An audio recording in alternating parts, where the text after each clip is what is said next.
তো দুইয়ের পরিপূরক কিন্তু একদম সহজ একটা টপিক। দুইয়ের পরিপূরকটা আমরা এবার একটু বুঝবো, হ্যাঁ। তো দুইয়ের পরিপূরকটা কেমন আমি বলি। তা আপনাদেরকে আমি এটা স্টেপ আকারে শিখাই। আহ 1 নাম্বার যে কথাটা মনে রাখবেন, আপনি সংখ্যাটিকে কি করবেন,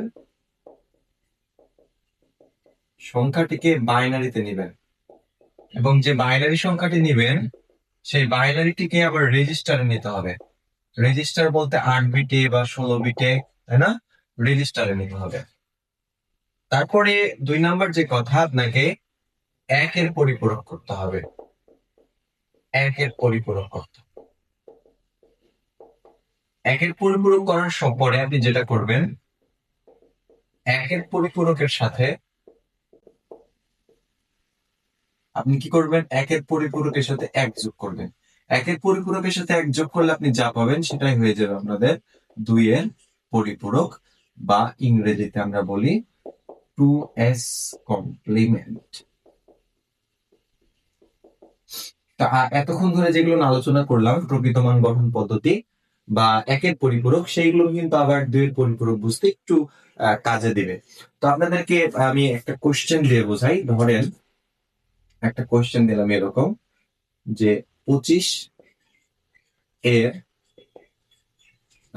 দুইয়ের পরিপূরক, দুইয়ের পরিপূরক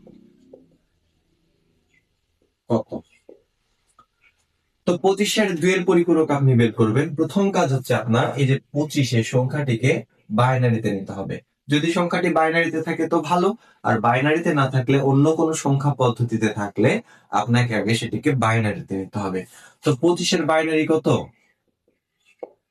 25-এর বাইনারি তো আমরা না জানলে আমরা কোড পদ্ধতিতে ব্যবহার করে বের করতে পারি। 1 একের ডাবল 2, 2 এর ডাবল 4, 4 এর ডাবল 8, 8 আর 4 12, 13 14 15 25 পুষছে না, তাহলে 8 এর ডাবল নিতে হবে।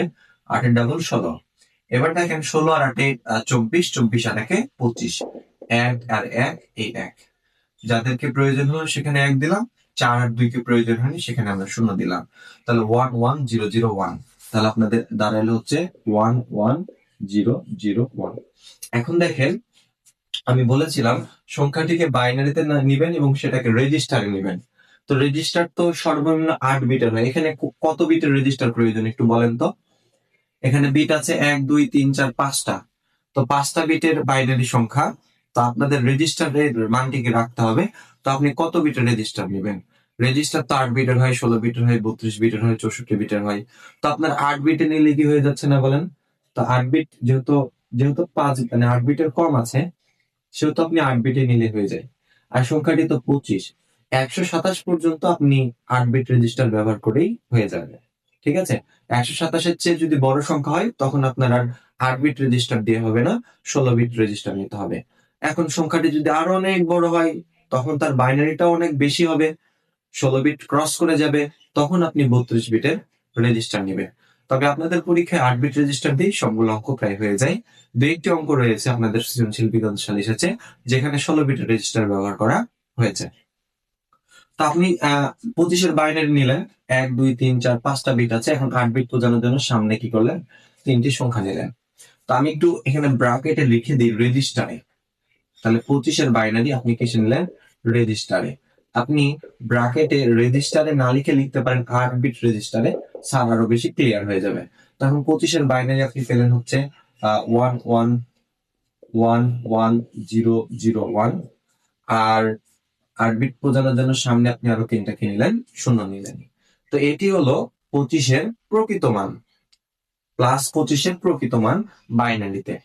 এখন আপনাকে কি করতে হবে, 25-এর একের পরিপূরক করতে হবে। তাহলে 25 এর 1 এর পরিপূরক। তো পরিপূরক 1-এর পরিপূরক কেমন ছিল কিছুক্ষণ আগে শিখলেন, যে কোন একটা বাইনারি সংখ্যার শূন্যের জায়গায় 1 এবং 1-এর জায়গায় 0 দিলে আমরা কিন্তু 1-এর পরিপূরক পাই। তো দেখেন এইখানে 0 আছে 1 দিলাম, 0 আছে 1 দিলাম, 0 আছে 1 দিলাম, 1 আছে 0 দিলাম, 0 দিলাম, 1 1 0। এরপরে আমরা কি করব, আমরা 25-এর 2-এর পরিপূরক করার জন্য আমরা শিখেছি 25-এর 1-এর পরিপূরকের সাথে 1 যোগ করব। তাহলে 25-এর যে আমরা 1-এর পরিপূরক পেয়েছি, এইটা হচ্ছে 25 এর একের পরিপূরক, সেইখানে আমরা 1 যোগ করব। তাহলে 25 এর একের পরিপূরকের সাথে 1 যোগ করলে আমরা কি পাবো? 25 এর 2 এর পরিপূরক পাবো, 2 এর পরিপূরক, যেটাকে আমরা বলতে পারি 2s কমপ্লিমেন্ট ইংরেজিতে, তাই না? আমি কেন উভয় টার্মটা শেখাচ্ছি?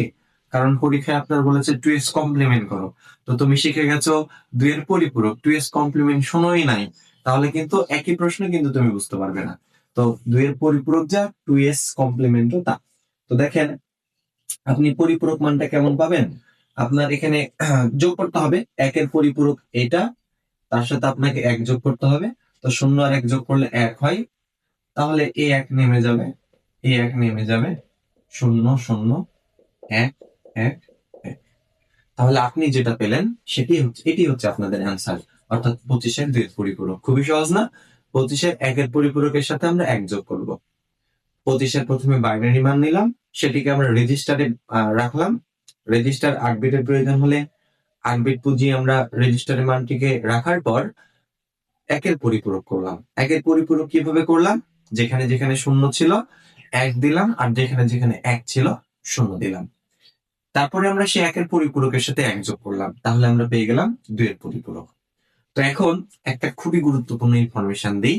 আসলে খেয়াল করেছেন কি, 25 এর যেটা মান ছিল 25, এই 25 এর বাইনারিটার সর্ববামের যে বিট, চিহ্ন বিট, 8 নাম্বার বিট, এই বিটটি কিন্তু 0 ছিল। তার মানে এই বাইনারি মানটি একটা ধনাত্মক সংখ্যার বাইনারি, মানে +25 এর বাইনারি রেজিস্টারে বসানোর পর। আর আমরা যদি একটু খেয়াল করেন, এখানে 1 এর পরিপূরকের বেলায়, বা আপনি খেয়াল করেন 2 এর পরিপূরকের বেলায় কি হইলো, এখানে কিন্তু 8 বিট, 8 নাম্বার বিট, এই বিটটি কিন্তু আর 1 মানে 0 না, এটা কিন্তু 1।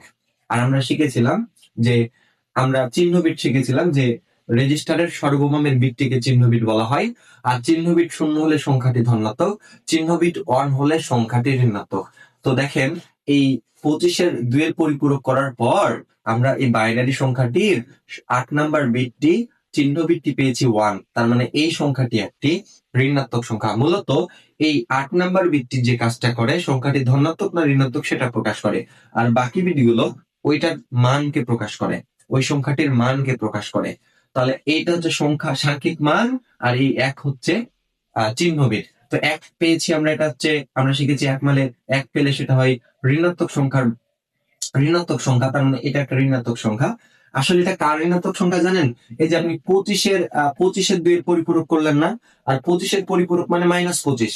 আমরা কিন্তু 1 এর পরিপূরকের কথা বলছি না, 2 এর পরিপূরকের কথা বলছি এখন। তো 25 এর পরিপূরক মানে হচ্ছে -25, 25 এর পরিপূরক -25। তার মানে আপনি যখন 25 এর পরিপূরক করলেন, 2 এর পরিপূরক করলেন, আপনি যে মানটা পেলেন সেটা হচ্ছে -25 এর মান, বা -25 এর বাইনারি। বুঝলেন না তো? দেখেন এই যে 25 এর যখন আপনি 2 এর পরিপূরক করলেন, তখন আপনি যে মানটা পেলেন সেটি আসলে -25 এর কি বলতো, বাইনারি। তো একইভাবে তোমাদেরকে যদি আমি আরেকটা কোশ্চেন দিই, তোমরা এইটা একটু করো তো, যে ধরুন একটা সংখ্যা দিলাম 37, 37 এর 2 এর পরিপূরক বা 2s কমপ্লিমেন্ট কত? তো প্রথম কাজ কি আপনাদের বলেন? প্রথম কাজ, এই কথা বলো আমার সাথে। প্রথম কাজ কি? প্রথম কাজ হচ্ছে পরিপূরক বের করা। 2 এর পরিপূরক করার প্রথম কাজ হচ্ছে সংখ্যাটিকে বাইনারিতে নেওয়া এবং রেজিস্টারে নেওয়া। তো 37 এর বাইনারি, এবং অবশ্যই রেজিস্টারে নিচ্ছি। তো আমরা 37 এর জন্য বাইনারি মানটা কেমন? 1 1 এর ডাবল 2 2 এর ডাবল 4 4 এর ডাবল 8 8 এর ডাবল 16, 16 আর 8 এ 24, 24 আর 4 এ 28, 29 30 30, কিন্তু 37 বুঝছে না, তাই 16 ডাবল নিতে হবে। তো 16 ডাবল কত? 32। এখন 37 বোঝাও। তাহলে 32 আর 16 কে দরকার নাই, 32 আর 8 নিলেও বেশি হয়ে যাচ্ছে। 32 আর 4, 32 আর 4 কত? 36, 36 আর 1 তাহলে 37। তাহলে কাকে কাকে লাগলো? 32 আর 4 36 আর 1 37, এদেরকে প্রয়োজন হলো না, এখানে আমরা শূন্য দিলাম।